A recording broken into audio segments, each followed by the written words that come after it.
Welcome back, everybody. Now today I don't have a product review for you, but I've got a lot of requests recently for more Las Vegas based content. So I'm heading down to the Las Vegas Strip and I'm going to show you a few places that I happen to like as a resident of Las Vegas for almost 30 years. Now, I'm not really focusing on any touristy spots, nightlife, or alcohol related stuff. That can be for another video. I'm kind of focusing on a few places on the south end of the Strip. It's places I've gone over the years and I even used to take my kids there. So today I'm going to offer a few hidden gems and a few facts from a Las Vegas local on the south end of the Las Vegas Strip.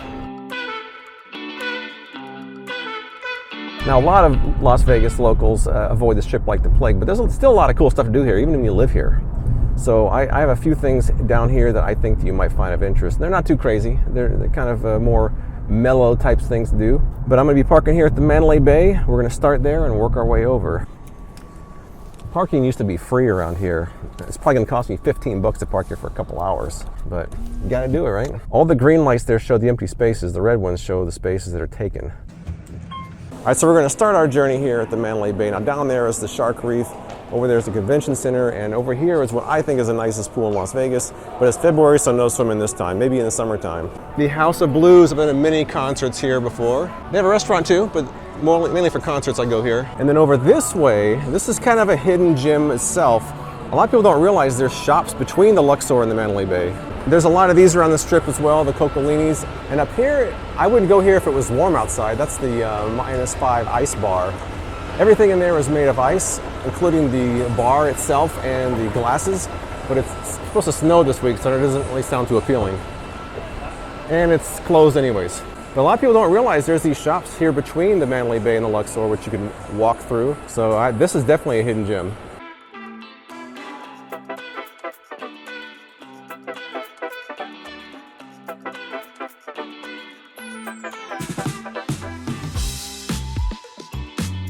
The Luxor is one of my favorites. To me, it is an underrated property. It's 30 years old this year. The pyramid itself is one of the largest pyramids in the world. It's the largest atrium in the entire world. The Sphinx itself is actually bigger than the original. Will Smith pre-slap era filmed part of Getting Jiggy with it in there.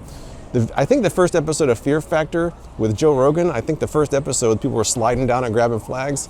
It's kind of a rich history here.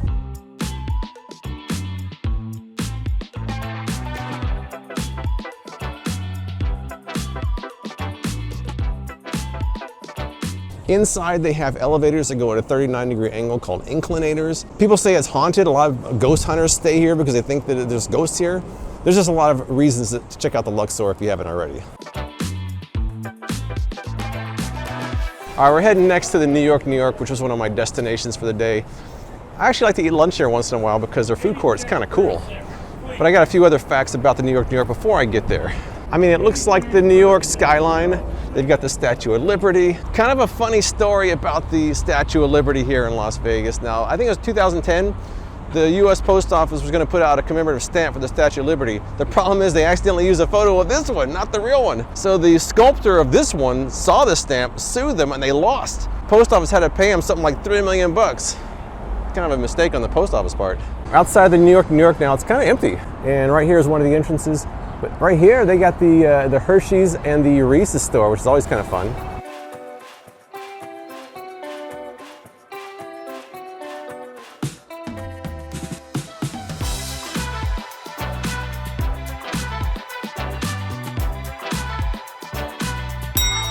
The New York is one of my favorite properties on the Las Vegas Strip. I mean, look at that. Back here is the Brooklyn Bridge. They have the New York skyline. They got a roller coaster. The roller coaster is about 20 bucks. I've been on a lot, but 20 bucks is kind of steep. It's not a bad roller coaster though. I was here the night that this opened back on that cold winter night back in January of 1997. And I still come back here all the time. In fact, I'm heading inside for lunch right now.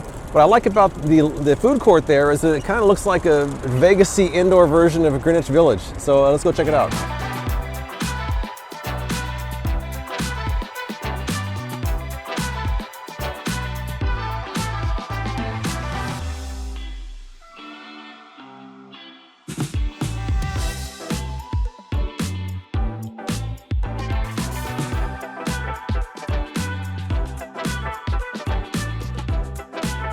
Now, a lot of people walk through here and they don't even realize that if you go to the left, down there is something kind of important.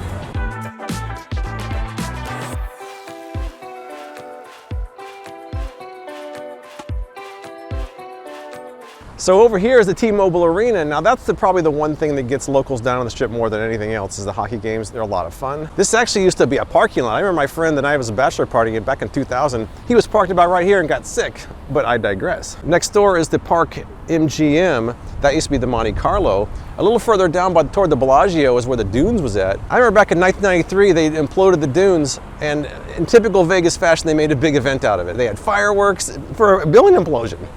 And the Treasure Island, which had just opened, they had this kind of funny sort of event where they counted down and they had these cannons go off, and it looked like the Treasure Island pirates blew up the Dunes. It was a crazy night. It was fun. But let's head back out the Strip and see what else we got.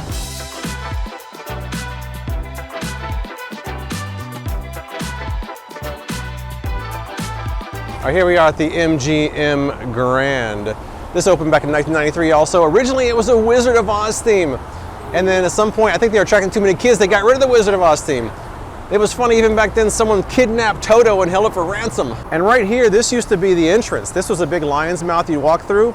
I guess that was supposedly bad luck, so they got rid of it, but nobody wanted to walk through a lion's mouth. When I first came to Vegas, when I turned 21, I stayed at the marina. The marina actually was torn down, but they left part of it, and they built the MGM around it, so part of the marina still stands. Now, the original MGM was down the street. It became Bally's and I think the Horseshoe after that. But we don't talk about that because in 1980 it burned down and it was just bad. So let's keep going to my final destination here, which is just a couple steps away. To a lot of people, this is just the Coke store. Some people think it's just a gift shop. It's more than a gift shop. If you go up top, you can order something very special, which are sodas from all over the world. And some of them pretty good and some of them not so much. So let's go up there and check it out.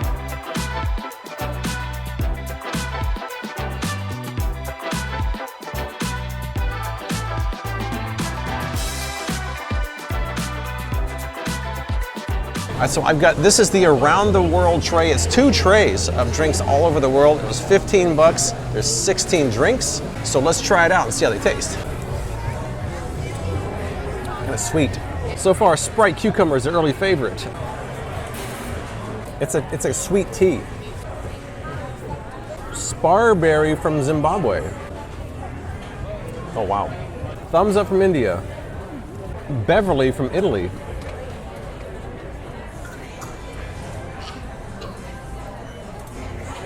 No Beverly from Italy. The aftertaste is worse than the flavor itself. That is, my apologies to my Italy viewers, but I can't take that. It just lingers. It just lingers and lingers and lingers. That's terrible. That's absolutely. I still can't get over that one. Smart sour plum from China. I don't know about that. That's weird. That's just weird.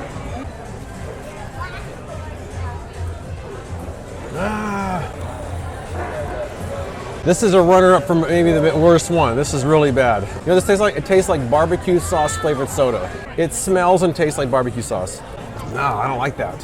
Well, I have a lot of favorites and 2 I don't really like at all, but it's always fun to try these out. All right, I'm gonna take the 2 I dislike the most, this really strange one, the Beverly, and this barbecue kind of tasty one, and mix them together and see how that tastes. Here we go.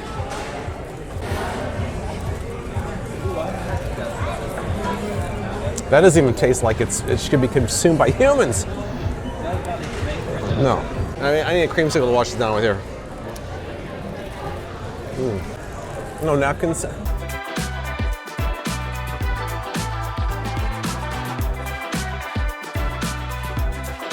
right, well, I'm kind of full of my sandwich, creamsicle, a bunch of sodas. So there's one last thing I have to do before I go home.